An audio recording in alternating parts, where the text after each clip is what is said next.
All right, welcome back everybody. My name's Austin. Today we're talking about Ethereum, we're talking about XRP, we're talking about the latest news in cryptocurrency, keeping you informed. So, like always, let's start with our breaking story of the day, being reported right out of Bloomberg Law.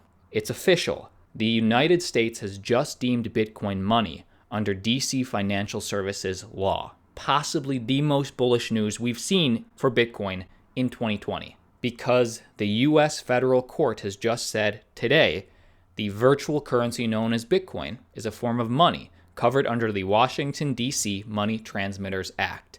In fact, let's go to a direct quote from the judge. Money commonly means a medium of exchange, method of payment, or store of value. Chief Judge Borrelli Howell wrote for the U.S. District Court for Washington, D.C., and Bitcoin is these things. Bitcoin is a store of value, is a medium of exchange, is a method of payment, and now, legally speaking, Bitcoin is money. If you appreciate this channel keeping you informed, hit the like button, and let me share with you the exact details. Because for perspective, in the last, 10 days, MasterCard, Visa, and the entire US banking system has put out announcements saying that they are pro-cryptocurrency. Huge news in their own regard from an enterprise level, but this is huge news from a legal level for Bitcoin specifically. Now, for your own records, or if you're just wondering, what are they going to be teaching our kids in the history books? The case is known as the United States versus Hartman. Here's the case number, and this just became legal 7/24/20 today. What were the details of the case? Well, this was the United States bringing up criminal charges against a man named Larry Dean Harmon, who is the operator of an underground Bitcoin trading platform. Now, these criminal charges were for running an unlicensed money transmitting business under DC law and for laundering money under federal law. Now, this has been going on for well over a year, and Larry Dean Harmon's attorneys tried to get this dismissed, saying that you can't get us for money laundering and money transmitting because we're using Bitcoin. That's not money. Harmon, who allegedly portrayed his platform as a service of stripping Bitcoin of any link to illegal transactions, basically saying, they won't catch you if you use my platform, was indicted by a federal grand jury back in 2019. He motioned to dismiss the illegal money transmission claims, arguing that Bitcoin isn't money under the MTA and that his platform couldn't have been a money transmitting business under the US code. And in a landmark decision from the federal court today saying, hey, do we want to convict this guy or do we want to keep Bitcoin as property instead of money? They said, no, Bitcoin is money. It's being used as money. Let's convict this guy. Or at least let's keep trying. The court declined to dismiss this case. They're going to keep going.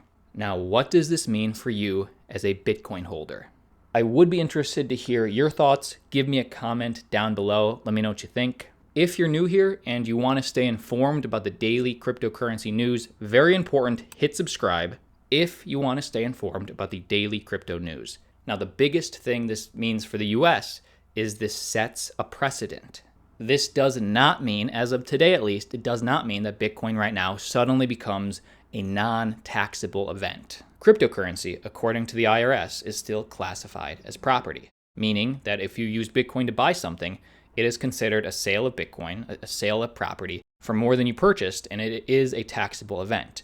If you sell some Bitcoin at a profit that you purchased within the last year, you still have to report that as short-term capital gains on your tax return and pay ordinary income tax rates. So this hasn't changed yet. What has changed is the precedent. As future federal cases are tried for money laundering, for money transmitting, they rely on the precedent that's set by past cases. So this is just a small but very significant step for Bitcoin mass adoption. Next piece of news before Ethereum, Brian Armstrong, CEO of Coinbase, just went on the What Bitcoin Did podcast and explained to the millions of people why he is selling your data to the government. Brian Armstrong explains how the product Coinbase Analytics extends goodwill to the regulators. Check this out. I'm a big supporter of privacy, Armstrong said. Yet, he said that his product does support Coinbase's core business of cryptocurrency trading in as much as it builds goodwill with the regulators by also making the regulators Coinbase's client. That also decreases the potentiality that they would probe Coinbase about specific customer data. So he's saying that he would rather have the US regulators as friends rather than enemies. If we just kind of tell them, hey, F off, like we don't want to help you, then we're just going to develop a kind of hostile relationship with them when they're just going to request even more customer data from us, Armstrong said. I mean, that does sound reasonable. They would probably get the data either way. And if you're wondering which specific regulators and U.S. agencies, records show that the U.S. Drug Enforcement Administration, DEA, and the IRS intended to buy Coinbase Analytics back in June, and subsequent public records show that Coinbase struck deals with the U.S. Secret Service and the IRS to use the software tool. So I hope everybody out there kept everything legal. This last point, I really agree with this. Armstrong added that the service is commonplace, and if these agencies weren't a Coinbase customer, they could easily get access elsewhere. That is true. Government would get this information either way, typically. Now they definitely will through Coinbase. Next piece of news. Ethereum transaction fees right now are too damn high. And why is that? Well, even if we just look at the charts, Ethereum settles significantly more value than Bitcoin daily. We can see Bitcoin daily settlement value is going down, Ethereum settlement value is going up. Now, the big difference here is Bitcoin primarily gets its value right now as a store of value, which means its primary use case for Bitcoin is just hodling. More people are hodling. Yet Ethereum primarily gets its value from being able to build on it. And we've been hearing all these DeFi projects and ERC20 tokens building on Ethereum. And until Ethereum scales, transaction fees they're high. If you are wondering how high, let's go to on-chain data from Glassnode. The demand for computations on Ethereum remains persistently high. The daily gas usage is hitting all-time highs. Even this was 2017 at the bubble. The gas usage right now hitting all-time highs over the 70 billion mark for the last month. This is an increase of almost 2 times compared to the beginning of 2020. Now, recently, Vitalik has come on record and warned the community that high fees do threaten Ethereum's security.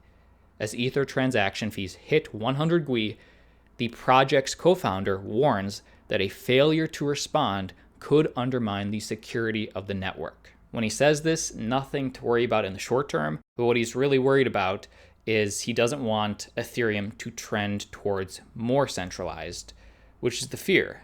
And let me explain how.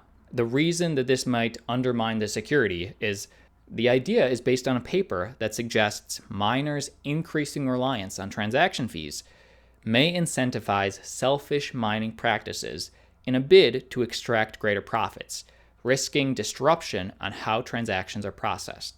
So I think what he's saying is he doesn't want Ethereum miners to get too used to these high rewards, these high fees. And in fact, what Vitalik was suggesting, he was abdicating for the implementation of Ethereum Improvement Proposal, EIP 1599, to reform Ethereum's fees. It involves burning base fees to reduce miners' reliance on transaction tariffs. So he's saying, let's update the code and make it so we burn the initial fees, so miners don't get paid as much. Now, if you're a miner, please comment below what you think about this.